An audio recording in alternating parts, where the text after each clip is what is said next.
Long before our modern cities reached toward the sky, before steel and glass defined human ambition, there were other worlds, built by hands that never imagined satellites, yet dreamed of eternity. Across deserts, forests, coastlines, and vanished empires, humanity once raised monuments not merely to survive, but to be remembered. They were not built in haste. They were shaped slowly, stone by stone, generation by generation, by people who believed that memory itself could be carved into the earth. Today, many of these wonders are gone. Some collapsed beneath earthquakes and fire. Some were dismantled by conquerors. Others faded quietly, abandoned as the world moved on, their names whispered only in fragments of old texts and fading legends. What remains is not always stone. Sometimes all that survives is a question. What did we lose when these wonders disappeared? To understand what was lost, we must first remember what they were meant to be. In the ancient world, a wonder was not defined by size alone. It was defined by meaning. These structures stood at the intersection of belief and engineering, faith and engineering, power and imagination. They were temples where gods were believed to walk among mortals, libraries where all known knowledge was gathered under one roof, cities designed not only for living, but to reflect the order of the universe itself.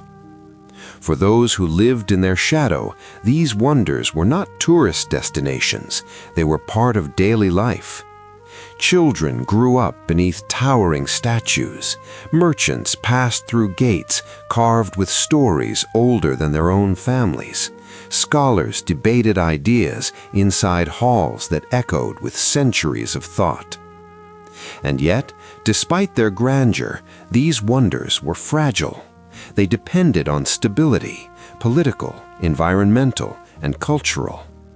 When kingdoms fell, when trade routes shifted, when beliefs changed, the stones were left without guardians.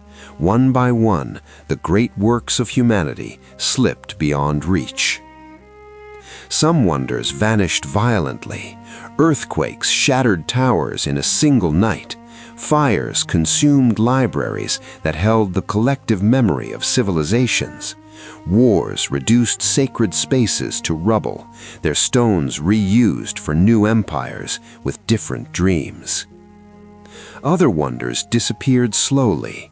Sand crept forward inch by inch, swallowing cities whole. Rivers changed course, leaving harbors dry and lifeless. Forests reclaimed temples, roots cracking foundations patiently, relentlessly. Time, unlike conquerors, does not rush, it waits. And as centuries passed, the world forgot. Maps were redrawn without these places. Stories were retold with missing chapters. Names survived, but meanings faded. What once inspired awe became rumor. What once defined civilizations became footnotes. Yet something extraordinary happened. Even in absence, these wonders continued to shape us. Architects borrowed their proportions. Philosophers echoed their ideas. Artists tried again and again to capture what could no longer be seen. And travelers, long after the stones were gone, still searched for traces. Because a lost wonder is never entirely lost. It lingers in questions like, how did they build this with tools so simple? What kind of society could imagine such scale? What values were strong enough to justify centuries of labor? In searching for answers, we are not merely studying the past, we are studying ourselves. These forgotten wonders remind us that humanity has always reached beyond necessity. that even in times without electricity or machines, people dreamed of beauty, harmony, and permanence. They believed the world could be shaped not only for survival, but for meaning. As we move forward in time, we will revisit some of these lost places, not as they are today, but as they once stood, alive with color, sound, and purpose. We will walk through cities erased from the map, stand beneath monuments that no longer cast shadows, and listen quietly to what the past still wants to tell us. Because history does not disappear, it waits patiently for someone to remember. And in remembering these forgotten wonders, we begin to understand what it truly means to build something worth losing. When we speak of lost wonders, we often imagine ruins, broken columns under open skies, stones scattered like unanswered questions. But the true loss is deeper than stone. What vanished with these wonders were ways of seeing the world. Entire philosophies were embedded in their design, mathematics expressed as beauty, belief translated into architecture, power balanced with symbolism. These were not accidental constructions, they were deliberate statements about humanity's place in the universe. Consider the time it took to build them, not years, but lifetimes. Many who laid the foundations knew they would never see completion, yet they worked anyway. This alone tells us something important.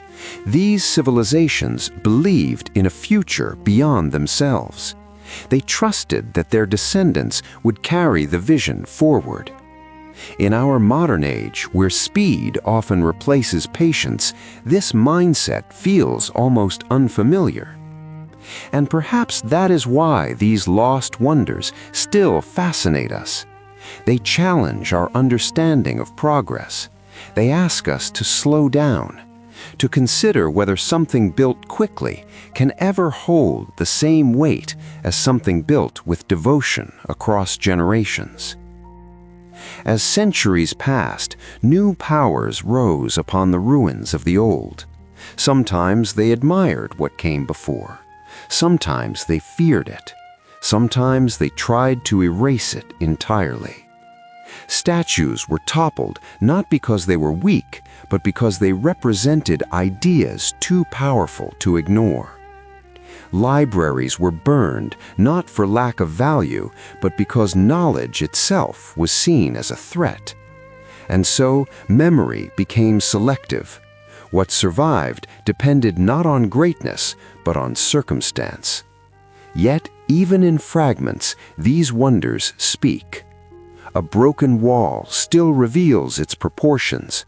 A fallen column still hints at the scale of ambition. A single surviving text can illuminate an entire world view. Archaeologists piece together civilizations from what time forgot to destroy. And with every discovery, we are reminded that history is not linear, it is layered. Beneath every modern city, there are older ones, streets once walked, homes once lived in, dreams once believed in. The forgotten wonders of the world are not isolated miracles. They are part of a long human story, a cycle of creation, neglect, and rediscovery. We build, we forget, we remember again. And each time we remember, we see ourselves reflected in the past. Our fears, our hopes, our desire to leave something behind. Perhaps the greatest lesson of these lost wonders is not about loss at all. It is about continuity. Even when monuments fall, ideas travel forward. Even when cities vanish, their influence remains. The question is not whether our own creations will endure forever. They will not. The question is what they will say about us when they are all that remains. One day, far in the future, someone may look at the fragments of our world and ask the same questions we ask now. Who were they? What did they value? What did they believe was worth building? In remembering the wonders lost to time, we are not only honoring the past, we are quietly shaping the memory of the future. And perhaps that is the true wonder of all.